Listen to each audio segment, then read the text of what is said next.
Pai, no poder do nome de Jesus, declaramos que este é o teu momento, Senhor. Declaramos que o teu Espírito Santo tem o governo desse culto, papai. Tudo que vai acontecer, tudo que vai ser falado, tudo que vai ser ministrado, Senhor, que possa voltar tudo para ti, Senhor, como honra, como glória, como um incenso perfumado que possa chegar até suas narinas, Senhor. Que o nosso louvor, que a nossa adoração, que o nosso clamor, que as nossas súplicas, Senhor, que a nossa rendição, Pai, possam chegar até os teus ouvidos, Senhor Deus. Em nome de Jesus, ouve a voz do teu servo, Pai. Ouve o clamor do teu servo, Senhor. Ouve o clamor da tua igreja, Espírito Santo. Desde já queremos te agradecer, Senhor Deus, pela palavra maravilhosa que será ministrada. Porque eu creio, Senhor Deus, que a tua palavra não volta vazia. Eu creio, Senhor Deus, que nessa noite a tua palavra será como uma espada de dois gumes, Senhor Deus, que verdadeiramente irá separar a carne do espírito, que verdadeiramente irá separar o joio do trigo, que verdadeiramente essa palavra em nossos corações seja um divisor de águas, Senhor Deus, pois nós estamos vivendo em um novo tempo, em um tempo de restauração, em um tempo de entrega, em um tempo de volta ao primeiro amor. Oh Espírito Santo, tu tens o governo aqui, papai. Vem sobre nossas vidas, Senhor. Vem sobre nós em nome de Jesus. Amém. Antes de começar a ler um pouco aqui, eu confesso para vocês que eu tive uma semana muito turbulenta mesmo. Eu até, desde quinta-feira, estava dormindo no hospital com a minha esposa. Ela sentiu algumas dores de contração. A gente teve que correr com ela para lá para o hospital, a pressão dela subiu um pouco. Não deu, quero pedir perdão porque eu não consegui avisar no grupo lá, não consegui avisar vocês. Até porque lá no hospital também não tem torre e fica difícil. Mas graças a Deus ela está bem, ela está em casa, está na casa da minha mãe, sendo paparicada pelas minhas irmãs. Mas está bem, Deus é bom. Amém? O tempo todo. E estava vivendo durante toda essa semana, com tudo que vinha acontecendo desde a clínica, muita coisa aconteceu. Eu creio que não só comigo, mas eu creio que essa clínica da alma foi um divisor de águas na vida de muitos aqui, amém? E tive meus momentos com Deus durante essa semana, e eu comecei a perguntar a Deus, qual o propósito de eu estar vivendo tudo isso? De eu estar vivendo toda essa correria, de eu estar ficando magoado, ficando chateado, o porquê desses sentimentos. E tudo isso acontecendo com a minha esposa, eu comecei a buscar de Deus. E uma coisa que a gente aprendeu muito nessa clínica foi a ouvir Deus. E eu parei para ouvir Deus. Eu comecei a entender e a perceber Deus falando nas pequenas coisas. A gente estava no quarto e na quinta-feira à noite, um casal deu entrada. A moça estava para ganhar o seu bebê e ela ficou junto no quarto ali com a gente. E eu comecei a prestar atenção naquele casal. Até porque eu queria já ver como que é, né, a atuação do casal, tudo. Ver eles ali, o marido todo preocupado ali, cuidando da sua esposa. E a esposa ali sentindo dores e, meu Deus, é demais. Só quem está ali para ver é maravilhoso. E eu comecei a perceber, ouvir Deus naquela situação. E eu comecei a ver a preocupação. Eu comecei a ver a preocupação do marido antes do filho nascer. todo cuidado com a sua mulher, com a sua esposa, e buscava água, e ajeitava o travesseiro, e buscava isso, ajeitava aquilo, e não, amor, não levanta não, eu vou lá buscar, e toda essa correria. E aí quando foi, eu acho que às 4 horas hoje, não, às 4 horas de ontem, a moça teve o filho, e aí teve todo aquele processo, foi cesárea, tudo, então teve todo o processo lá da preparação. Minha esposa já ficou toda impressionada. Eu falei, a propósito de Deus, você está aqui vendo tudo isso. E enfim, depois o bebê nasceu, tudo, e aí o bebê foi lá para o quarto. Tivemos uma noite maravilhosa, com uma orquestra poderosa. Nasceram 5 bebês nessa noite passada. Então você imagina o jeito que ficou aquele corredor daquele hospital, e eu lá sentado naquela cadeira diária. Deus é bom demais. E eu comecei a ver o cuidado, e eu comecei a trocar uma ideia com aquele pai, e ele estava preparando tudo já para o filho. Ele já tinha preparado todo o quarto, ele mesmo organizou todo o quarto, ele mostrou as fotos para mim, organizou, pintou, nossa, maravilhoso o quarto que ele montou para o bebê. E depois ele começou a conversar comigo, ele começou a detalhar os planos que ele tinha para o filho dele. Os planos, e o bebê acabou de nascer. E ele começou a compartilhar, e ele foi falando para mim o que ele queria fazer.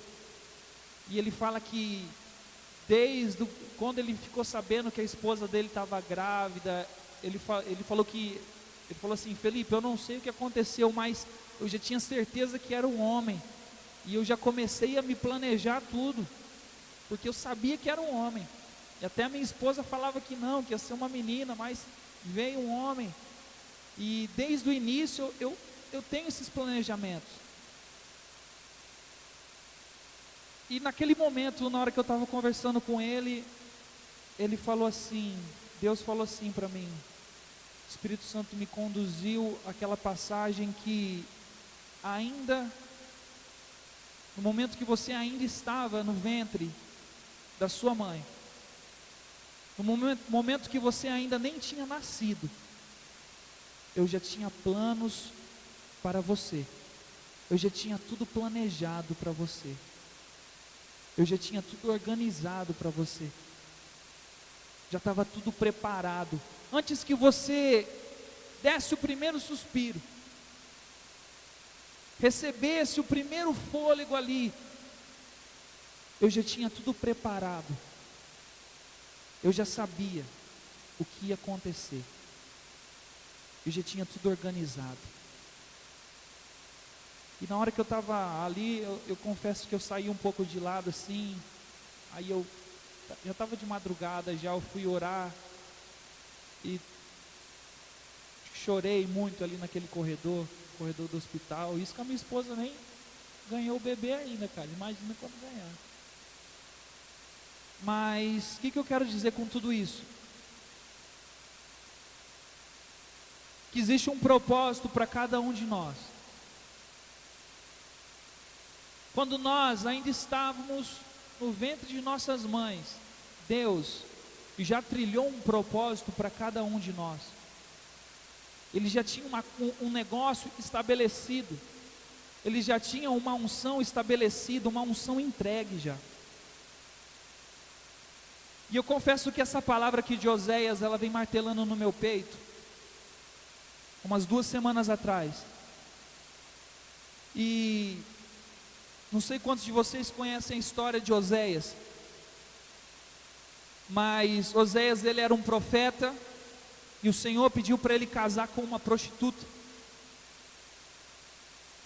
porque Deus queria mostrar para o povo de Israel o sentimento que ele tinha a respeito do seu povo. Então Deus fala para Moisés, vai e casa com uma prostituta. E por quê? Por que Oséias? Porque, só um contexto para vocês entenderem, Oséias, como ele era o profeta daquela geração, daquele contexto. Então o profeta era o cara visado. O profeta é o cara mais visto. Todo mundo corria para ele. Todo mundo ia buscar nele alguma direção. Então, imagina Deus chegar num cara e falar: ó, vai e casa com uma prostituta. Porque esse é o meu sentimento. Esse é o sentimento que eu tenho a respeito do povo de Israel. E por que aconteceu tudo isso? Porque o povo de Israel tinha adulterado. Então aí, no capítulo 2, acompanha comigo aí, ó.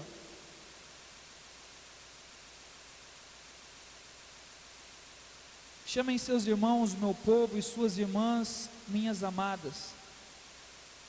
Repreendam sua mãe.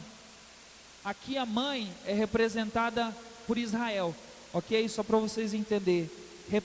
Repreendam-na, pois ela não é minha mulher, e eu não sou o seu marido. O marido aqui, ele é representado por Deus, ok? Que ela retire do rosto o sinal de adúltera, e do meio dos seios a infidelidade. Do contrário, eu a deixarei nua, como no dia em que nasceu. Farei dela um deserto, uma terra ressequida, e a matarei de sede. Não tratarei com amor os seus filhos, pois são filhos de adultério. A mãe deles foi infiel, engravidou deles e está coberta de vergonha, pois ela disse: irei atrás dos meus amantes, que me dão comida, água, lã, linho, azeite, bebida. Por isso bloquearei o seu caminho com espinhos, e a cercarei de tal modo que ela não poderá encontrar o seu caminho. Ela correrá atrás dos seus amantes, mas não alcançará. Procurará por eles, mas não o encontrará. Então podemos ver que Deus está bem bravo, está bem furioso. Agora vamos entender todo o contexto que eu comecei falando para vocês, na questão de Deus já ter tudo planejado para nós. Se nós entendemos que adultério é tudo aquilo que é modificado a sua essência, tudo aquilo que a gente muda a sua composição, ou tudo aquilo que a gente muda a sua natureza de ser, entende? Por exemplo, se eu pegar um litro de álcool e colocar água, eu estou adulterando aquele álcool, não estou? Então, se Deus já tinha tudo planejado a nós, se Ele já tinha um caminho a ser trilhado por nós, Ele já tinha tudo estabelecido, quando nós pecamos, independente de qual pecado seja, isso se torna um adultério na palavra do Senhor, porque nós mudamos aquilo que já estava escrito, nós mudamos aquilo que era essência, nós mudamos aquilo que era já estabelecido para nós. Durante todos esses dias na oficina, nós fomos confrontados em muitas áreas, principalmente as pessoas que foram ministradas, muitas áreas que precisam ser organizadas, muitas áreas que precisamos voltar lá atrás, muitas áreas que precisamos refazer de novo. Por quê? Nós adulteramos, nós mudamos a sua composição. E ainda aí no versículo 7, diz assim: então ela dirá: voltarei a estar com meu marido como no início, pois eu estava bem melhor do que agora. Ela não reconheceu que fui eu quem lhe deu o trigo, o vinho e o azeite, quem a cobriu de ouro e de prata, que depois usaram para Baal. Por isso levarei o meu trigo quando ele amadurecer, e o meu vinho quando ficar pronto. Arrancarei dela a minha lã, o meu linho, que serviram para cobrir a sua nudez. Pois agora vou expor a sua lascívia diante dos olhos dos seus amantes. Ninguém a livrará das minhas mãos. Acabarei com sua alegria, suas festas, suas luas novas, os seus dias de sábado e todas as suas festas fixas. Arruinarei sua videira e suas figueiras, e segundo ela foi pagamento recebido de seus amantes. Farei dela um matagal, e os animais selvagens as devorarão. Eu castigarei pelos dias em que queimou incenso aos Balaíns. Ela se enfeitou com anéis e joias e foi atrás dos seus amantes, mas de mim ela se esqueceu, declara o Senhor. Eu confesso para vocês que quando eu li essa palavra, lá no início, na verdade ela não fazia tanto sentido que nem ela começou a fazer depois da oficina. Porque presta atenção no seu coração, olha quantas coisas nós fomos confrontados, olha quantas coisas a gente começou a adulterar sem mesmo perceber. O que é mais interessante, a primeira palavra lá na sexta-feira, quando o pastor Ronaldo trouxe, ele trouxe a palavra, a diferença entre viver o fato e a verdade do Senhor. Muitas vezes nós temos vivido os fatos, aquilo que acontece à nossa volta. Por quê? Porque nós adulteramos a essência, nós adulteramos aquilo que foi entregue por Deus. Então por isso aquilo já não é mais de confiança, porque nós adulteramos, nós mudamos aquilo. Se nós pegássemos antes e aplicar aquilo que era a essência do Senhor em nossas vidas, e estabelecer aquilo como regra em nossas vidas, nós estaríamos em dias melhores, estaríamos em dias de constante festa. Eu creio assim, porque o momento que o povo saiu do Egito foi uma grande festa, porque ali verdadeiramente eles estavam baseados na vontade do Senhor. Então, por algum momento em nossas vidas, cada um de nós, no momento que nós encontramos o Senhor, é maravilhoso quando nós nos deparamos com aquele que está no primeiro amor, com aquele que está na essência, quando conheceu a Cristo. Meu Deus! Então, ela está na primícia, essa pessoa está na primícia da essência. Ela começou a ouvir a voz do Senhor pelas suas primeiras vezes, e ela ficou deslumbrada com tudo aquilo. Ela ficou maravilhada. Essa pessoa fica maravilhada porque ela verdadeiramente está vivendo o primeiro amor, e eu e você já vivemos esse momento. Mas por que que nós não continuamos? Por que que nós não prosseguimos vivendo esses momentos? Porque se nós vivêssemos verdadeiramente o primeiro amor, ele não seria o primeiro amor, ele seria simplesmente o amor. Não seria o primeiro, seria o amor, o único. Só que nós mudamos a sua essência. É como se Deus colocasse um copo de unção e nós fôssemos lá e falar: Pai, essa unção do Senhor está pouca, deixa eu colocar um pouco da minha.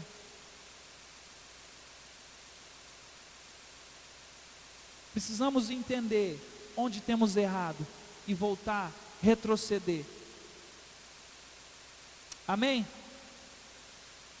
Então aqui eu vou pontuar algumas coisas, e eu gostaria que vocês fossem vendo se faz sentido para vocês, porque para mim fez muito. O Senhor fala assim que Ele bloqueou o caminho, Ele bloqueia os nossos caminhos, quando nós estamos vivendo no adultério, quando nós estamos vivendo fora da essência. Eu não sei quantos de vocês aqui já viveram no mundo lá fora. Eu particularmente, eu nunca vivi. Eu sempre fui criado dentro da igreja, nunca conheci na essência o mundo lá fora. Mas muitos de vocês aqui já conheceram, muitos de vocês aqui já estiveram em bailes, já estiveram bêbados, já estiveram drogados, muitos de vocês aqui, mas pela graça do Senhor, vocês foram restaurados. Mas presta atenção, quando você estava nesse caminho, o seu caminho estava bloqueado. Você tentava caminhar para o lado, mas não conseguia. Você tentava ir para um outro lado, mas não conseguia. Você tentava ir para o caminho da bebida, mas aquilo não te satisfazia. Você tentava ir para o caminho das drogas, mas aquilo também não te satisfazia. Você, homem, ia para o caminho da sexualidade. Você também, mulher, ia para o mesmo caminho, mas aqueles prazeres momentâneos não os satisfaziam. Porque verdadeiramente o Senhor compôs uma essência para você, e Ele tem um caminho para você, estabelecido por Ele. E a partir do momento que você não trilhar esse caminho, não seguir pelo caminho que Ele estabeleceu, você vai continuar dando voltas em si mesmo. Você vai continuar com seus caminhos bloqueados. É na onde muita coisa você vai perceber que na sua vida você não vai romper. Muita coisa na sua vida parece que está travado, ou é um emprego, ou é uma escola, uma faculdade, um curso. Quantos de nós estamos aqui e não sabemos o que queremos ser, não sabemos na onde podemos trabalhar, ou qual será o nosso futuro? Por quê? Os nossos caminhos estão bloqueados, os nossos caminhos estão parados. Por quê? Porque nós precisamos entender o caminho que o Senhor tem para nós. Amém?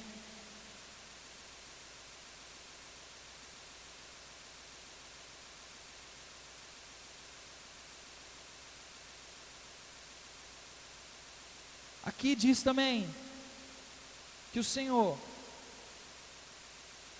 Ele descobrirá, Ele mostrará a sua lascívia, Ele mostrará o seu adultério. Eu confesso para vocês que quando eu li essa parte, eu pedi misericórdia para o Senhor. Não que eu estivesse num pecado tão não, mas nós pecamos, nós temos pecados, mas eu fiquei com temor no meu coração. No momento que o Senhor expõe um pecado, no momento que Ele expõe uma vida, vou colocar assim, uma vida bandida,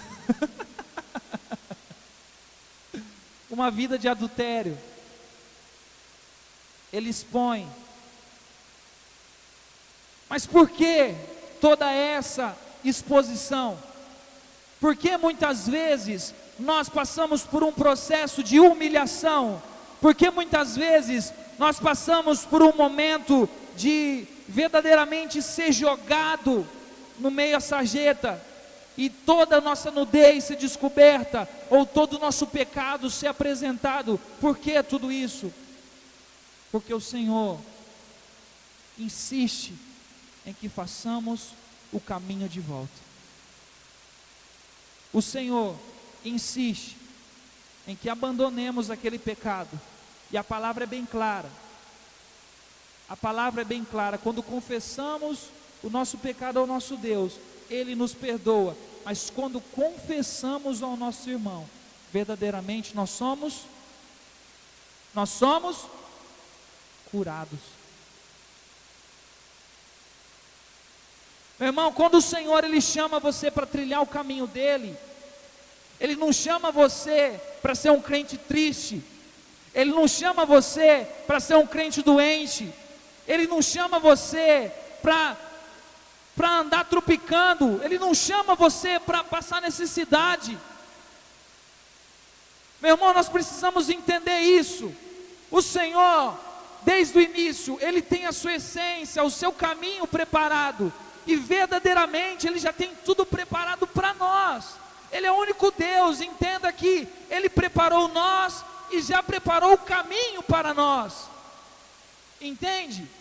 É a mesma coisa quando nós estamos jogando aquele joguinho de fase.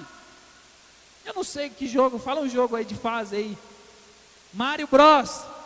E aí, chega um momento em alguma fase que você precisa ter algum poder diferente para você trilhar aquela fase, não é assim?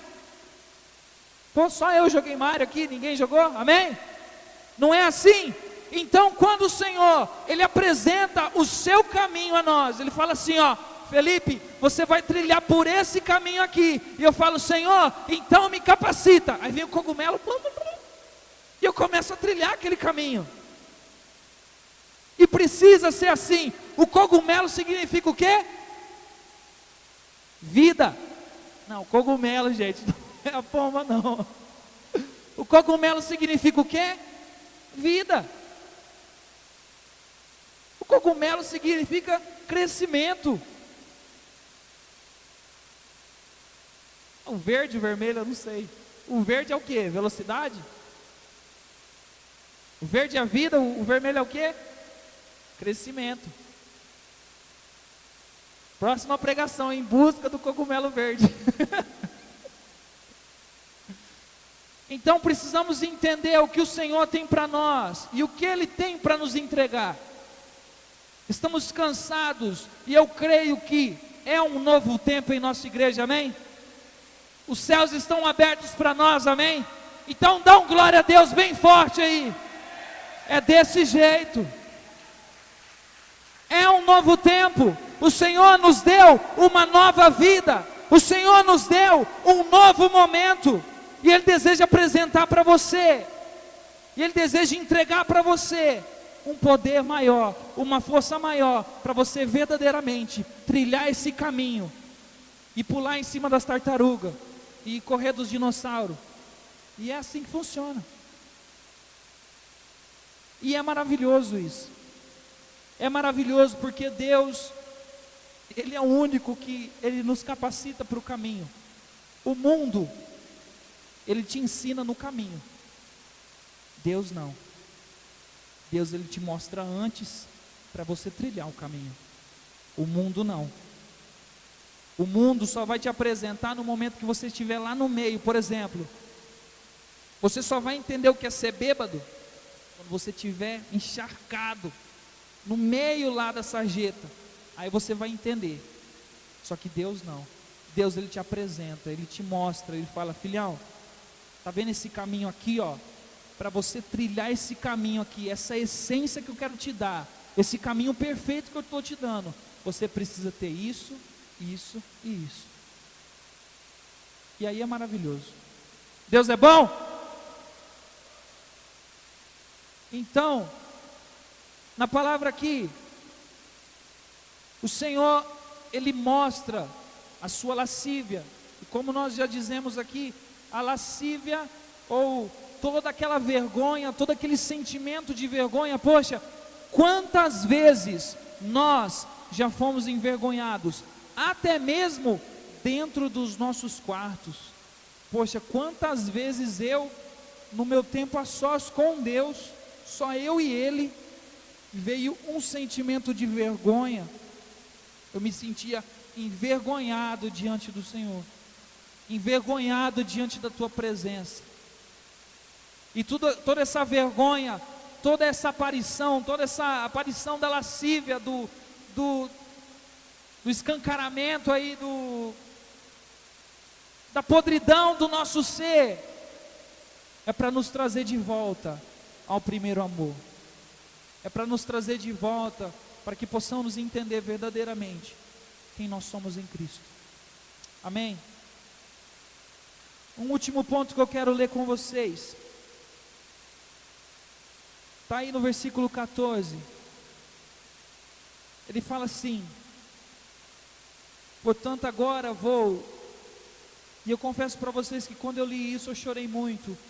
Depois de tudo isso, depois de todo o adultério, depois de toda a vergonha, depois de a mulher não ter dado valor ao seu marido, mas ter corrido atrás dos seus amantes. E poxa, quantas vezes nós corremos atrás de tantas coisas e nos esquecemos de correr atrás de Deus? Quantas vezes nós buscamos a ajuda de tudo e de todos, mas a última pessoa que nós buscamos é Deus. O último confronto que nós queremos ter é com Deus. Até então, nós buscamos só massagear o nosso ego. Nós buscamos só massagear o nosso entendimento aqui. Então eu vou lá, eu conto o meu pecado para o Alan. E o Alan, não, assim não, vamos orar, não sei o que lá, e pá, e vai. Agora, imagina, ainda o Alan me confronta, porque ele sabe o que é pecado, e eu também sei. Agora imagina quando nós contamos os nossos pecados para aquelas pessoas que não entendem ainda o que é pecado. Eu lembro que tinha quando na época da minha adolescência, tinha um amigo meu, o pai dele era muito louco, e tipo assim, nos meus olhos era o paizão, tá ligado? Era o cara, só que o meu conceito sobre ele caiu depois que eu vi uma cena. Eu vi ele, que era o paizão, entregando uma camisinha para o seu filho. Ah, tem que se prevenir, né? Então imagina quando contamos os nossos pecados para aqueles que não conhecem o que é pecado. Quantos de nós aqui fazemos isso? Quantos de nós temos aberto o nosso coração para pessoas que nem entendem o que é isso? Meu irmão, se você quer crescer, para de contar seu pecado para qualquer um. Para de ficar buscando qualquer um. Busque pessoas que verdadeiramente vão te edificar. Busquem pessoas que verdadeiramente vão te fazer crescer, vão te confrontar, porque entenda que amigo não é só aquele que passa a mão na sua cabeça, não. Amigo é aquele que te confronta, que chega em você e fala assim: meu irmão, você está errado, não é assim não, você não pode falar desse jeito com a sua mãe não, você não pode falar desse jeito com o seu pai não. Isso é amigo, é aquele que te confronta, aquele que te fala a realidade. Precisamos entender isso. E aí no versículo 14 ele fala assim: portanto agora vou atraí-la, vou levá-la para o deserto e falar-lhe com carinho. Ali devolverei a ela suas vinhas e farei do vale de Jacó uma porta de esperança. Ali ela me responderá como nos dias da sua infância, como nos dias em que saiu do Egito. Naquele dia, declara o Senhor, você me chamará meu marido, não me chamará mais de Senhor. Vai chegar um momento, e eu creio que esse momento já chegou na vida de muitos aqui. Tem muitos que ainda não chegaram nesse momento, que o Senhor, Ele vai nos levar para o deserto. O que o deserto representa em nossas vidas? Deserto é um verdadeiro nada. O que tem no deserto? Pó. No deserto só tem pó. Agora presta atenção, todas as vezes que vemos o deserto na Bíblia, ele se torna na vida das pessoas uma transição. Aquilo que não era, começa a ser. Uma geração que era escrava, de repente conquistou a terra prometida. Uma geração que não tinha nada, que não tinha conceito nenhum de vida, de repente estava alcançando a vida eterna. Jesus foi tentado no deserto. Agora o deserto, ele tem muito pó. Nós somos feitos do quê? Do pó da terra. Agora, se eu não me engano, em João 3, acho que é João 3, que Jesus fala para Nicodemos: é necessário que você nasça de novo, é necessário que você volte ao pó, é necessário que você volte ao primeiro amor, é necessário que você volte à primícia da essência, para verdadeiramente você ter parte comigo. Nós não vamos voltar para o ventre de nossas mães, não. verdadeiramente o Senhor, Ele vai nos levar ao deserto, Ele vai nos levar ao pó, lá na primícia, lá no começo, nós vamos começar de novo, porque a palavra do Senhor diz assim: aquele que é nascido da carne é carne. Mas espera aí, eu nasci da carne, mas espera aí, o Senhor está me levando no início de novo. O Senhor, o Espírito Santo do Senhor me levou ao deserto, mas aquele que é nascido do Espírito é o quê? É o quê? Espírito. Aquele que é nascido da carne é carne, mas aquele que é nascido do Espírito é Espírito. O Senhor te convida a nascer de novo, você que ainda não teve esse novo nascimento. O Senhor te convida a voltar ao pó, a voltar ao nada, se você quer ter alguma coisa com Ele. Se você quer ter parte com Ele, é a mesma coisa no momento que Jesus fala para aquele jovem: você quer ter parte comigo? Então vai, vende tudo que você tem e me segue. Em outras palavras, vai, volte ao deserto, fique sem nada, entregue tudo e me siga. Porque de tudo que você tem, tudo que você conquistou nessa carne podre sua, vai perecer, vai ficar. Mas aquele que é nascido do Espírito é Espírito.